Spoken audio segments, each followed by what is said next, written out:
Yes, everyone, you know what time it is. It's your boy Jack here at the IrishHotspur, here to deliver you that predicted lineup, everybody. And we are going to be going through our first team of the season and our first match in the upcoming game against Brentford. It is going to be away from home, so we're going to be curious to see what sort of lineup Postacoglu goes for here. There could be some absences. There could be some players that maybe we might get wrong in this one. So let us know your predicted lineup, who Ange might be going for. Please smash that like button. Please also as well let us know your thoughts on all the graphics and the way that we're trying to present this to you. We've been working hard on it over the summer, but let's get straight into it here, everybody. Our first selection is kind of obvious. It is going to be our new goalkeeper, Guglielmo Vicario Venom, as he likes to be called. I'm excited to see what he could bring into this team. I'm excited to see how he plays out of Ange's back system because he is going to need to be very good in possession, as well as going to need to make good decisions in those one-on-ones in case there are any big opportunities that go to the opposition. But Vicario is obviously going to be the one starting against Brentford. If we're going to go to left back, it is likely going to be Destiny Udogie, I think, for this one, because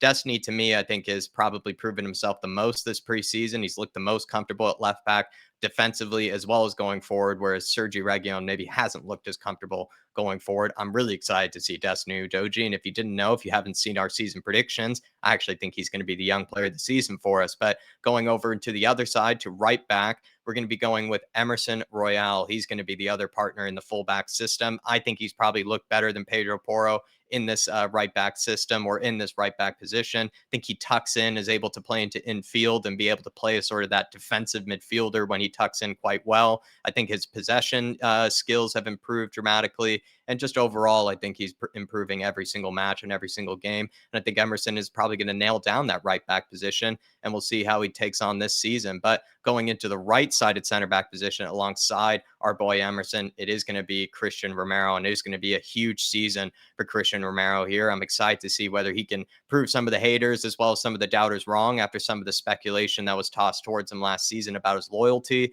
But I am excited to see how he gets kind of situated in this Ange system. I think it's going to bring some of the best out of him. Going on to left-sided center back, this is now going to start getting spicy. Van de Ven is who we think is going to be starting in this match. I could see Ben Davies maybe getting an opportunity here, but it feels like Van de Ven was brought here for a reason. He was brought here to start ahead of guys like Ben Davies and Eric Dyer. So let's see him start as soon as possible. I hope Ange Postecoglou thinks about it the same way, but there could be an opportunity maybe that Ben Davies, just because he's been around longer, has trained with the team longer, maybe he might play at left-sided center back. But Mickey Van de Ven is someone we've needed, so we've thrown him in there. If we're going to go to the number 6 position, playing in defensive midfield, it is going to be Yves Bassuma. It is going to be the main character of this upcoming season. I'm excited to see what he can do. He's going to be a huge player for us. I think he actually can probably operate as in a number 8 position as well as number 6. So maybe some predicted lineups, down the road, we might actually have him playing in other positions around the midfield. But for just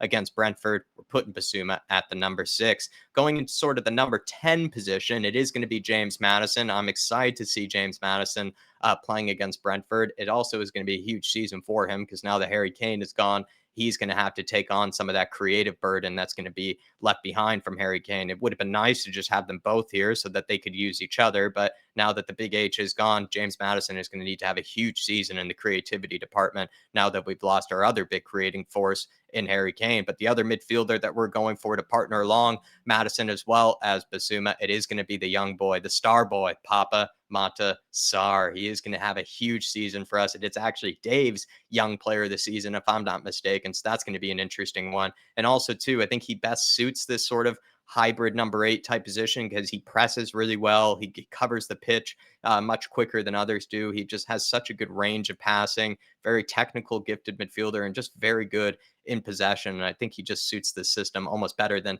almost any other player really in that unique position. He's going to play as a number 8. If we're going to go over to the forward line, might as well start on the left, and we're going to be giving it to Sonny. He's going to be starting on the left. Could maybe see him starting up front at some games this season. That'd be an interesting call, but I think just for today or just against Brentford, we are going to see him playing on the left. I am curious to see how he handles it because he does like to cut inside and use that right foot, but he's also going to need to use that left foot to whip in some crosses into who we're going to be picking at striker, and that is going to be Richarlison. Richarlison has a huge season ahead of him. He's going to have to do his best in trying to fill in for the boots of Harry Kane. And again, another plug for our season predictions video. If you didn't hear already, the reason why I think Richarlison could actually do it is if he fixed that consistency issue. I don't know if it's actually as much of an issue with him when it comes to technical ability or overall kind of skills or attributes. I just think it's a level of consistency that he needs to fix. And once he does that, we'll start to see maybe him fill in for that absence of Harry Kane as best he can. I'm looking forward to seeing what Richarlison can do this season after what was a very disappointing last season. But right wing,